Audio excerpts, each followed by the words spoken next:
Allah bak Nabi Muhammad tu dia pegang, innaka la tahdi man ahbabta walakinnallah yahdi man yasha.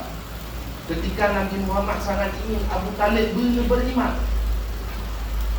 tetapi akhirnya Abu Talib tidak mau mengucapkan asyhadu an la ilaha illallah. Sudah pegang oleh Allah. Muhammad kata tidak mampu menunjuki orang-orang yang kamu cintai, dan Allah akan memberi petunjuk kepada orang siapa yang Allah kehendaki. Nyoba kadang-kadang dia berusaha ingin memperbaiki, tetapi yang semuanya terjadi sebagaimana keinginan dan kehendak Allah Subhanahu wa taala. Itu nak pertanyaan, Manjul. Nyol kita kok. Kan? Minimal kita sudah melangkah. Tetapi insya-Allah apa yang telah kita lakukan berikutnya ada perubahan, Bapak Ibu sekalian.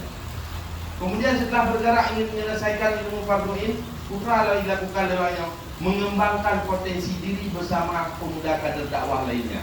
Karena awaknya itu dia ikut TKD sudah menjadi pemuda kader dakwah atau tak tingkat dengan pakar. Nyona kelompok itu awaknya akan dikembangkan potensi diri. Kalau selesai fardhu'in kemudian akan rekan-rekan Bangsul dan guru-guru yang dekat yang membuat anak muda ini cara ke depan. Hana don lagi. Yang itu bicara dulu yang dulu. Nah, kemudian TKD diinisiasi oleh Himpunan Ulama Daya Hati atau UDA. Nah, di TKD-nya bukan ada ayah tu. Nah, diinisiasi oleh UDA mulai tahun 2013 di bawah bimbingan ulama. Nah,